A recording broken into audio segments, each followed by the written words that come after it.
Clayton Revocatus Chipando. Asante Mheshimiwa Mwenyekiti, pamoja na majibu mazuri ya Mheshimiwa Naibu Waziri wa TAMISEMI. Mheshimiwa Mwenyekiti, nilikuwa na maswali mawili ya nyongeza. Moja litakuwa swali, lakini la pili litakuwa maombi. Swali la kwanza, bwawa la Katubuka linazidi kuwatea madhara makubwa sana wananchi wa kata ya Katubuka, na tayari kulikuwa na mkandarasi pale anaendelea na kazi ya kutoa maji yale kwa kutengeneza mtaro mkubwa ambao ulikuwa unapeleka maji ziwa Tanganyika. Sasa hivi ameondoa vifaa katika eneo la site. Serikali ina mpango gani wa kumlipa yule mkandarasi ili aweze kumaliza kazi ya kuondoa yale maji na kuwaacha wananchi katika makazi yao wakiwa na amani? Lakini ombi la pili, Mheshimiwa Mwenyekiti, nilikuwa naiomba serikali, sisi wabunge pamoja na kufanya maendeleo, lakini tunafanya siasa pia. Tulikuwa tunaomba pale ambapo mnaleta pesa kwa ajili ya ujenzi wa barabara, basi waambie wataalamu wenu waje washauriane na sisi ni barabara gani ambazo zikienda kujengwa zitatusaidia sisi pia kupunguza kilio cha wananchi wetu katika majimbo yetu. Lakini haiwezekani ukiwa huko bungeni unaambiwa tu greda liko mtaani linafanya kazi.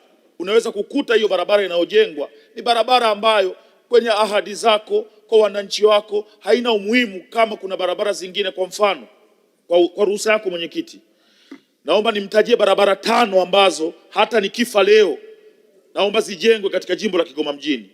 Barabara ya kutokea uwanja wa Lake Tanganyika kupita Buzebazeba sokoni, Rusimbi, kata ya Majengo pamoja na kata ya Machinjioni. Barabara ya kutokea kata ya Mwanga Kaskazini inaitwa barabara ya Serengeti inayounganisha kata ya Mwanga Kaskazini na kata ya Gungu. Barabara ambayo inaunganisha kata ya Buhanda na kata ya Businde. Barabara ambayo inaanzia chini Vamia Bega. Barabara ambayo inaanzia madukani. Mheshimiwa Clayton ameshakuelewa kwa sababu hilo ni ombi sio swali, kwa hiyo Mheshimiwa Waziri ameshakuelewa. Tunashukuru. Nashukuru sana Mwenyekiti, naomba sana Mheshimiwa Waziri baki na hizi barabara kichwani hata nikifa leo. Hayo ndo maombi ya wananchi wa Kigoma mjini.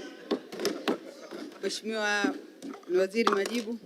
Asante sana Mheshimiwa Mwenyekiti. Mheshimiwa Mwenyekiti, naomba kwanza nikubaliane na Mheshimiwa Clayton Revocatus Chipando, mbunge wa Kigoma mjini, kwamba bwawa la Katubuka ambalo limekuwa likisababisha mafuriko ya mara kwa mara kwa wananchi wa manispaa ya Kigoma Ujiji, serikali inatambua kwamba kuna changamoto hiyo, na ndio maana ilishapeleka mkandarasi pale na tumeshafanya addendum kwenye mkataba kuhakikisha kwamba mkandarasi analiingiza swala la ujenzi wa mfereji mkubwa wa kutoa maji kwenye maeneo hayo yanayosababishwa na mafuriko ya bwawa la Katubuka kupeleka ziwa Tanganyika. Kwa naomba nimhakikishie Mheshimiwa mbunge kwamba tayari tuko hatua za mwisho za kufanya malipo kwa mkandarasi ili arejee aendelee na ujenzi na hatimaye kuondoa kero hiyo ya mafuriko ya mara kwa mara kwa wananchi wa manispaa ya Kigoma Ujiji.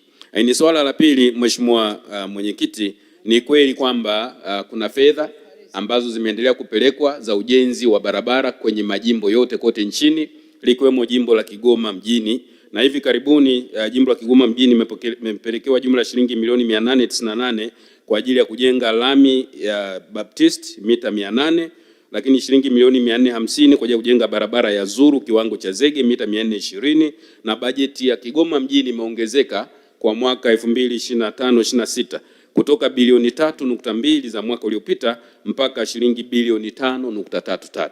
Kwa naomba niwahakikishie Mheshimiwa mbunge kwamba serikali inathamini uboreshaji wa miundombinu ya barabara katika mji wa Kigoma. Lakini nitumie nafasi hii kwa niaba ya Waziri wa Nchi, Ofisi ya Waziri Mkuu TAMISEMI, kuwaelekeza wakurugenzi wote wa mamlaka za serikali za mitaa kwamba ni maelekezo ya serikali kwamba fedha zozote zinapoingia katika majimbo yetu lazima waheshimiwa wabunge wapewe taarifa rasmi ya mapokezi ya fedha hizo, na mipango ya utekelezaji iwe barabara au miundombinu mingine yoyote, lazima waheshimiwa wabunge ambao ni wawakilishi wa wananchi katika majimbo hayo washirikishwe ili tuwe na uelewa pamoja na maamuzi ya pamoja ya utekelezaji wa miradi hiyo.